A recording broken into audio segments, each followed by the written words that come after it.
Okay, काल आपण काय पाहिलं होतं? एनर्जी ऑफ एसएचएम, पोटेन्शियल आणि कायनेटिक एनर्जी पाहिली होती. ठीक आहे, तर पोटेन्शियल आणि कायनेटिक एनर्जीचा फॉर्म्युला काय होता? पोटेन्शियल एनर्जी कसं काय बरं असे जाऊ देता तरी कृष्ण सरांच्या पेक्षा बरे.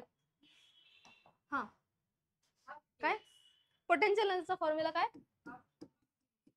Half K X square. ठीक आहे, आणि kinetic energy is equal to काय येते? Half K A square minus X square. बरोबर.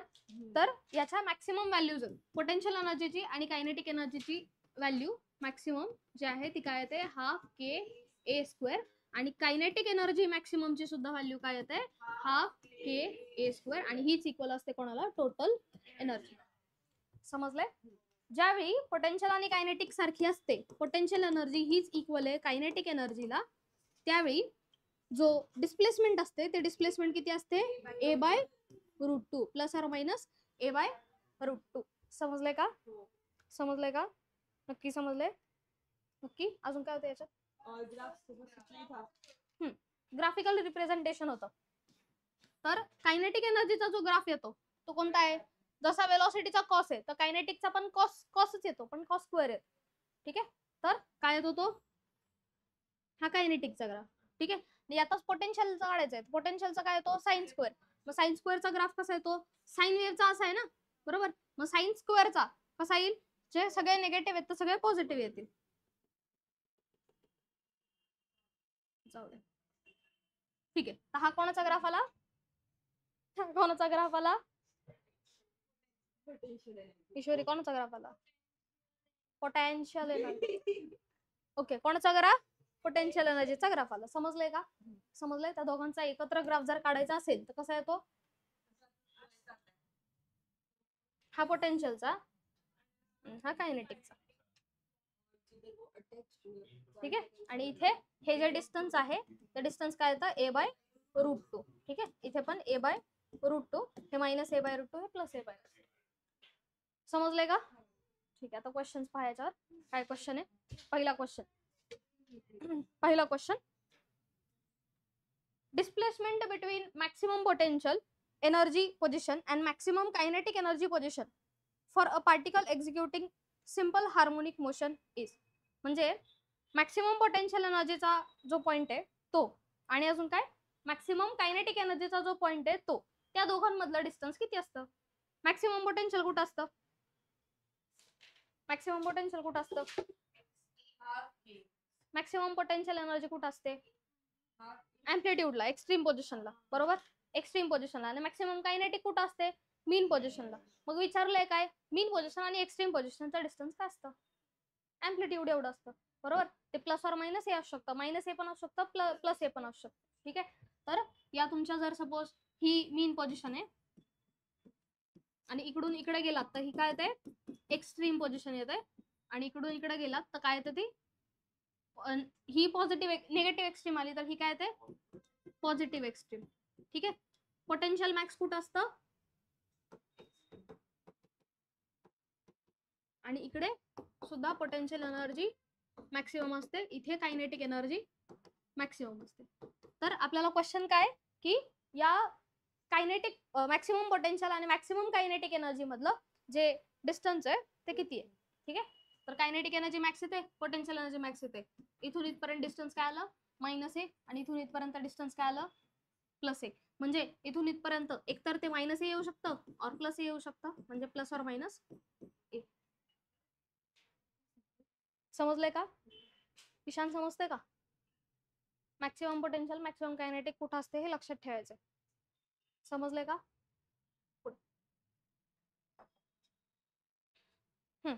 क्वेश्चन पहा. काय question? The angular velocity and the amplitude, amplitude is of a simple pendulum आहे. Of a simple pendulum is omega and A respectively. Angular velocity दिली omega, amplitude दिले किती? ए. ठीक आहे ना, अँग्युलर वेलोसिटी ओमेगा आहे आणि अँप्लिट्यूड ए, एवढंच. पुढे displacement x from the mean position, if its kinetic energy is T and potential energy is V, then the ratio of T to V is, म्हणजे कोणाचा रेशो काढायचा आहे तुम्हाला? हा काय परत म्हण, काय काय परत म्हण, परत म्हण. रेशो काढायचा आहे टी आणि व्ही चा. ठीक आहे, कसं काढणार? डायरेक्ट फक्त काय करायचं आहे, डिव्हिजन करायचं आहे. टी म्हणजे काय आहे? पोटेन्शियल एनर्जी आहे ना, कायनेटिक एनर्जी आहे. तर कायनेटिक एनर्जीचा फॉर्म्युला काय आहे? Half K A square minus X square, आणि पोटेन्शियल एनर्जी कशाने? व्ही ने डिनोट केली आहे, हाफ के एक्स स्क्वेअर. काय काढायचंय तुम्हाला? रेशो काढायचा आहे. तर रेशो टी अपॉन व्ही चा रेशो काय येईल? Half K A square minus X square upon half K X square. Cancel out, ratio आला A square minus X square upon X square. असा असेल तर असंच ठेवायचा. जर ऑप्शन मध्ये असं असेल A square minus X square minus 1, तर काय करणार? फक्त कॉमन काढायचा, बेस सेपरेट करायचे. म्हणजे काय आलं? ए स्क्वेअर अपॉन एक्स स्क्वेअर आणि x square upon X square, हे कॅन्सल आउट होलं आणि काय आलं? 1. म्हणजे असं एक. समजलंय काय केलं? समजलंय? अगं बोली का नंतर लिही. समजलंय का? नेक्स्ट करू शकता. हा काय क्वेश्चन आहे? In simple harmonic motion when displacement is 1/2 the amplitude, x is equal to किती आहे? 1/2. what is the fraction of total energy that is kinetic energy. म्हणजे फ्रॅक्शन काढायचं आहे की टोटल एनर्जी मधली किती ही कायनेटिक एनर्जी. काय समजलं? 3 बाय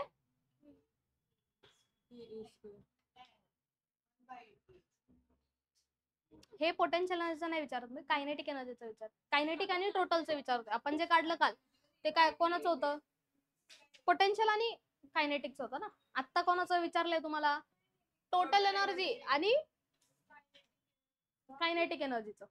ठीक आहे, मग काय करणार? टोटल एनर्जीचा फॉर्म्युला काय आहे? हाफ के ए स्क्वेअर, बरोबर. 1 बाय, ट्राय करून बघ. तर काय विचारलंय? Displacement is 1/2 of the amplitude. Displacement काय आहे? ए बाय 2, बरोबर. डिस्प्लेसमेंट काय आहे? ए बाय 2. कायनेटिक एनर्जी काय येईल मग? Kinetic energy is half K A square minus X square म्हणल्यानंतर ए स्क्वेअर बाय 4 स्क्वेअर होणार ना. ए बाय 2 चा स्क्वेअर, त्याला ए स्क्वेअर बाय 4. ईशान समजतंय का? इज इक्वल टू काय येईल मग? ते हाफ के हा इकडे 4 मल्टिप्लिकेशनला 4 मायनस 1 किती आला? हा 4a स्क्वेअर मायनस ए स्क्वेअर किती आला? 3a स्क्वेअर आणि 4 तसाच खाली, बरोबर. म्हणजे किती आलं ते? 3/8 के ए स्क्वेअर. ही आली कायनेटिक एनर्जी. काय काढायचं आता? Total energy. टोटल एनर्जी काय? Half K square. ठीक आहे, टोटल एनर्जी काय येईल? Half K A square. ठीक आहे, काय काढायचं आहे? Fraction kinetic energy to total energy. Kinetic energy काय आली आहे? 3/8 K A square upon half K A square. K A square गेला. ठीक आहे, हे काय होणार आता? उलट. म्हणजे 3 2 6/8 आणि 6/8 ला काय लिहू शकता? 3/4. 3/4 म्हणजे 4th पार्ट मधली 3 पार्ट कशाचे आहेत? कायनेटिकचे. म्हणजे एक राहिला. आता याच्यावरून पोटेन्शियलचा फ्रॅक्शन विचारला, तो काय येणार? 1/4. समजलं काय? जर पोटेन्शियलचा फ्रॅक्शन विचारला, हे 4 पार्ट्स आहेत, यात किती पार्ट्स याचे आहेत? 3 पार्ट्स कायनेटिकचे आहेत. उरलेला हा पार्ट कोणाचा असेल? पोटेन्शियलचा. समजले का? पुढचा क्वेश्चन करता का ट्राय?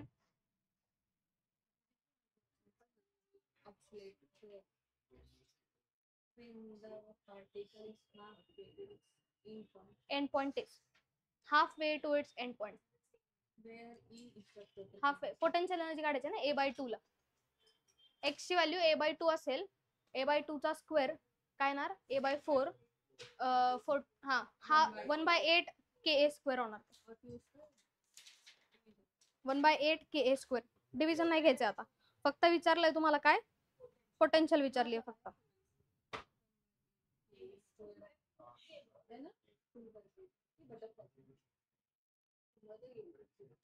आणि आता टोटल एनर्जीच्या फॉर्म मध्ये काढायचंय तर नाही, टोटल एनर्जीच्या फॉर्म मध्ये लिहायचंय मला.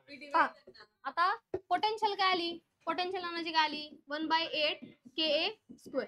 आता मला इथे कुठंतरी टोटल एनर्जी इंट्रोड्यूस करायची.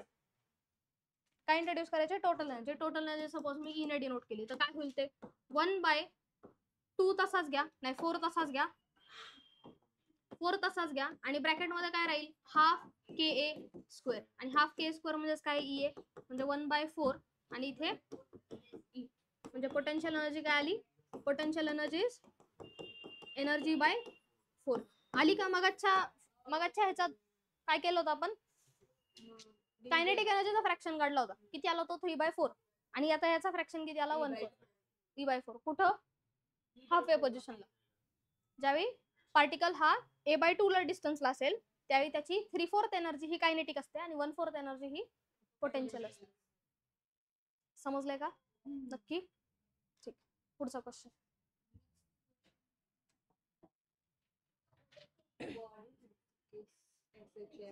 काय आलंय ते,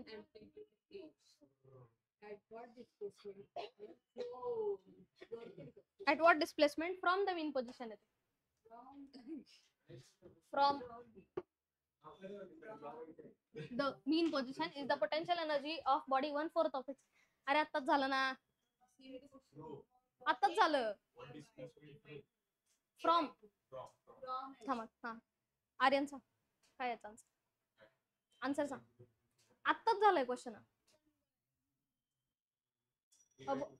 A/2 ठीक आहे.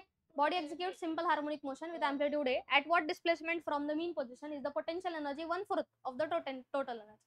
कोणत्या डिस्टन्सला, A/2 डिस्टन्सला 1/4 असते पोटेन्शियल एनर्जी. पुढे a particle executes SHM on a line 8 centimeter long. 8 centimeter long line आहे. Its kinetic and potential energy will be equal when it is at distance from the mean position is. कालच केलंय solve, कालच केलंय हे solve, केलं हे solve कालच. ते 8 बिट जाऊ द्या, ते 8 बिट जाऊ द्या, 8 बिट जाऊ द्या. काय विचारलंय, if it's kinetic and potential energy will be equal.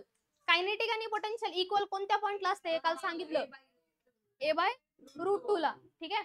आणि हा आणि तुम्हाला काय दिलेलं आहे 8 सेंटीमीटरची, हा 8 सेंटीमीटरची लॉंग लाईन दिलेली आहे बरोबर. अँप्लिट्यूड किती झालं बरं याचं, 8 नाही होणार अँप्लिट्यूड. लाईन पूर्ण कशाची आहे 8 ची आहे. याचा अर्थ हाफ ऑफ द अँप्लिट्यूड इकडे आणि हाफ ऑफ द अँप्लिट्यूड इकडे म्हणजे 4 आणि 4 बरोबर. मीन पोझिशन कुठे आहे, इथे आहे ना मध्ये बरोबर. अँप्लिट्यूड किती आलं मग 4 सेंटीमीटर, 4 सेंटीमीटर. ठीक आहे. हे मायनस आहे, हे मायनस आहे, हे प्लस आहे. तर काय आता काय आलं, ज्यावेळी पोटेन्शियल आणि कायनेटिक इक्वल असते डिस्टन्स काय असतं A/√2. ए किती आहे 4 आणि /√2. ठीक आहे. याला काय लिहू शकता तुम्ही 4 ला 2 × 2 किंवा हा रॅशनलाइज करू शकतो. काय करणार याला √2 ने मल्टिप्लाय अँड डिवाइड केलं. ठीक आहे. √2 ने याला मल्टिप्लाय अँड डिवाइड केलं. ठीक आहे. तर हा किती झालं √2 × √2 2 आलं आणि वरती काय राहिलं 4√2 1 सॉरी किती आलं ते 2√2 आन्सर आलं. 2√4 ला आपण घेऊ शकतो, घेऊ शकतो. कसं काय 16 8 येतं √8. √8 काय येतं 4 × 2 म्हणजे 2√2. थांबा पण सेंटीमीटर आहे ना, बरोबर आहे बरोबर. समजलं का, सेंटीमीटरचा मीटर असेल तरच 10⁻⁻² करा. समजलंय हा नाही नको. In the SHM, how many times potential energy is equal to kinetic energy? 3 times. नाही. काय क्वेश्चन काय बघा, in SHM how many times potential energy is equal to kinetic energy. Potential energy kinetic एनर्जीला किती वेळा इक्वल येते कोणत्या कोणत्या पॉइंटला एका कम्प्लीट ऑसिलेशन मध्ये. एक कम्प्लीट ऑसिलेशन कधी असतं पहा, ही एक्स्ट्रीम पोझिशन आहे, ठीक आहे. आणि सपोज आपण म्हणूयात इथे ही पोझिशन आहे a/√2 आणि ही पोझिशन आहे a/√2 मायनस a/√2. आता एक कम्प्लीट ऑसिलेशन ह्या पॉइंटला कायनेटिक आणि पोटेन्शियल काय असतात इक्वल. ते पॉइंट किती वेळा येतात एका ऑसिलेशन मध्ये ते पाहिजे आपल्याला. मेन पोझिशन पासून बॉडी स्टार्ट होते, ठीक आहे. एकदा आलं बरोबर, बरोबर का. दोनदा इक्वल आलं, आलं का. तीनदा इक्वल आलं आणि चारदा इक्वल आलं. म्हणजे किती टाइम्स 4 टाइम्स पोटेन्शियल आणि कायनेटिक एकमेकांना इक्वल होत आहे एका ऑसिलेशन मध्ये. समझे क्या, समझे क्या.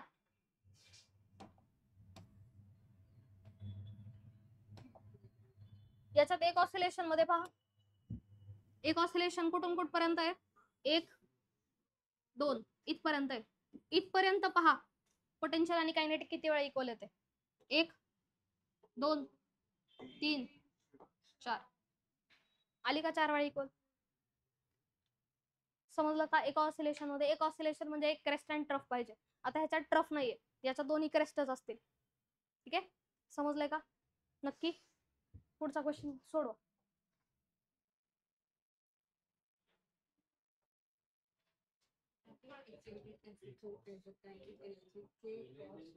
कॉस स्क्वेअर ओमेगा टी येते.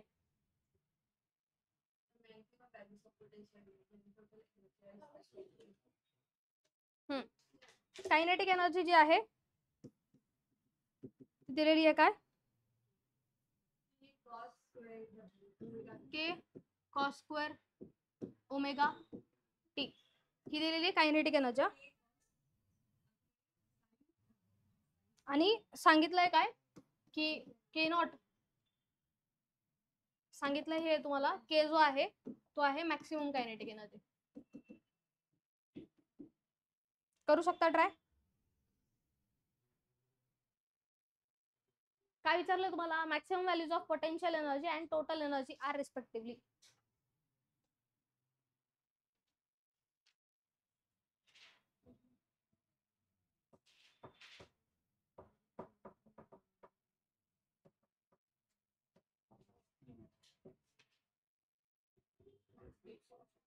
करा ट्राय.